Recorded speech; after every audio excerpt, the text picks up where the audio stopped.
एक फिल्म आई थी ठग ऑफ हिंदुस्तान, तो वो फिल्म देखने के और आज की एक फिल्म बन रही है वह ठग ऑफ गुजरात।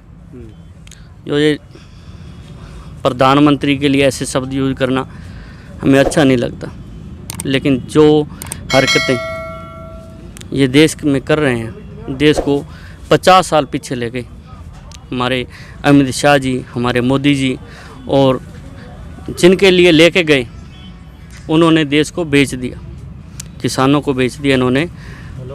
ये उनके दलाल हैं मोदी, अमित शाह, अडानी अबानी के। देश का दुर्भाग्य है, जो भी देश का पैसा खा के भाग रहा है वो सारा गुजराती है। एक भी साइड का कोई ऐसा नहीं है जिसने बैंक का पैसा खाया हो। टोटल का टोटल खाने वाले गुजराती हैं और देश को पीछे ले जाने वाले भी गुजराती हैं। आप बताओ कहाँ भला होगा? ये किसानी की बात छोड़ो आप, किसानी पर तो आज सड़कों पर दिख ही रहा है किसान कितना खुशहाल है। लोकतंत्र तो सड़कों पर आया बैठा है। ये लोकतंत्र है जो आप देख रहे हो। ठीकरी बॉर्डर, सिंधु बॉर्डर, शाहजहाँपुर और पलवल, जहाँ भी देखो ये लोकतंत्र है। लोकतंत्र से इनका दूर दूर का कोई वास्ता नहीं। ये तानाशाह हो गया, हिटलर जैसा। ये हिटलर शाही है। जैसे हिटलर के जो थे ना चेले चपटे, वो जब तक देश बर्बाद नहीं हुआ, जब तक हिटलर मर नहीं गया, तब तक उन्होंने उसका साथ नहीं छोड़ा और उसकी अंधी भक्ति में। वैसे ही हमारे देश के मोदी के अंधभक्त ये अपने देश को ले डूबेंगे। देश के हालात आपको भी मालूम है, हमारे से ज़्यादा पूछने से नहीं होगा, लेकिन आपका काम है ये आप कर रहे हो। लेकिन देश आप भी समझ रहे हो कहाँ खड्डे में जा रहा है। यहाँ ट्रेनें बिक गई, जहाज़ बिक गए, एयरपोर्ट बिक गए, स्टेशन बिक गए, स्कूल बिक गए, हॉस्पिटल बिक गई, और जो सड़क पर हम बैठे हैं वो सड़क भी बिकी हुई है। किसानों को बेच दिया इसने, खेती इन्होंने बेच दी, और उनके साथ साथ हमारे किसानों को इन्होंने बंधुआ मजदूर के तौर पर वहाँ सपोर्ट कर दिया। इसके बाद में स्वामीनाथन वो सब बहुत दूर रह गया।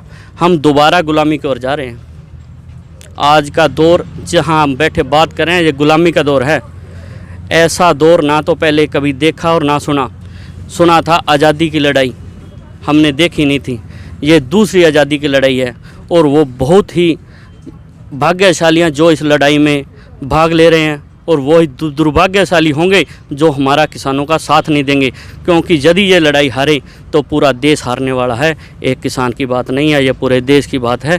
देश 2014 के अंदर मोदी को अच्छी वोटों से जिताया, भी क्या उसने आपको ऐसा कहा था भी हमने उसको जिताया? तो भाई देखो बात ये है, वो गुजरात बहुत हमसे तो थोड़ा दूर था, गुजरात में बैठा था, और हमें मीडिया के माध्यम से और उसकी प्रशंसा सुनी थी भी, क्यों मीडिया तो इनका सदैव से इनका रहा है। तो हमने सुनी भी ये मोदी ऐसे करता है वैसे करता है, तो उसके बातों में आ गए। दूसरी बात, जब वो रैलियाँ निकाली तो इस बंदे की इतनी पकड़ है क्या है कि जैसे हमारे यहाँ नरमा होता है तो ये बंदा आ गया, नरमा की पैदा होती है। भाई यहाँ पर किसानों को बहुत भारी नुकसान हो रहा है, क्योंकि फसलों के पूरे दाम नहीं मिल रहे। मैं आते ही मेरा पहला काम यही होगा, स्वामीनाथन की रिपोर्ट लागू करूंगा और किसान को वाजिब दाम और मुनाफे में उसकी फसलें बिके ऐसा प्रबंध करूंगा। पहला काम मेरा प्रधानमंत्री बनते यही होगा। ये जुमलेबाजियां खेलकर हमसे इन्होंने वोट छीनना है, दिया नहीं हमने, भी छीनना है इस तरह से हमें बहका के। और 2019 में फिर दोबारा भी तो बनाया आपने? नहीं, दोबारा बनाया तो वो 2022 का जुमला फेंक दिया। 2022 के अंदर किसानों को क्या कहते हैं, आमदनी दुगनी करते हैं। एक बे रुपया आप जानते ही हो, बे रुपये का एक ट्रम्प कार्ड खेला। उस टाइम इमोशनल ट्रम्प कार्ड क्या था? ये उरी सर्जिकल स्ट्राइक। हाँ हाँ जी, ये बहुत बड़ा पुलवामा, हाँ, राम मंदिर, ये ट्रम्प कार्ड थे मोदी जी के। और अब रही बात इन बिल पे आई, उन ट्रम्प कार्ड में देखो आम हिंदुस्तानी है, दिल पसीजता है। इतने सख्त लौंडे भी नहीं है भी हाँ अभी ये अपना उरी का है, अपना पुलवामा का है, अपने गर्व की बात भी है। ऐसा नहीं है गर्व नहीं हुआ, पर ये नहीं पता था अभी बाद में उसके पीछे का चेहरा ये है। गुस्सा भी आता है। इसने सिर्फ हमें अब पता लगता है वो षड्यंत्र के तौर पर पुलवामा में हमारे जवानों को इन्होंने, हमें लगता है भी इसने हमारे जवानों को मरवाया है केवल चुनावी फ़ायदा उठाने के लिए। पुलवामा अटैक हुआ, हमारे जवानों को इसने शहीद कराया है। अच्छा, एक चुनावी गेम खेलने के लिए भी ये कहीं तक भी जा सकता है। ऐसा आदमी है हमारे देश के प्रधानमंत्री, बहुत गंदी राजनीति खेल रहा है राजनीति ये, इतनी बहुत गंदी राजनीति है भी ये कहीं तक भी जा सकते हैं। ये हमारे जवानों को मरवा दिया सिर्फ वोटों के और लिए। राम मंदिर इसने बनवाया, बोल रहे हैं कि राम मंदिर का ये करवा देंगे, धारा 370 हटवा दी, ये वो। इसने पहले हमारे को ये अपने, आप बोल रहे हो जो वोटों की बात कर रहे हो, इसने ये बोला, युवा जो पीढ़ी है ना उसको ये बोलता है कि हिंदुत्व मैंने सिखाया है, हिंदू राष्ट्र, ठीक है, ये जब बनाना चाहता। तो इसको ये नहीं पता कि आज हिंदू के ही हम संतान है जो यहाँ बैठे ठंड में। अगर तू हिंदू का इतना अच्छा सोच रहा है तो हिंदू के बेटों से तो आगे बात कर। अगर तू जातिवाद जब बांटना चाहता है तो जातिवाद में जो तेरे को तू ऐसे कहता है मेरे जो हिंदू है तो हिंदू देख तो सही हम हैं या नहीं हैं। ये जातिवाद फैलाना जानता है और ये नकाब पहनता है अलग अलग तरीके से, कैमरे की तरफ देखें। हर तरीके को ये अलग नकाब से टैकल करता है, ठीक है। अब हमारे राजस्थान के अंदर सरकार आई, कांग्रेस की लेके आए हम, पहले बीजेपी की आई थी, ठीक है।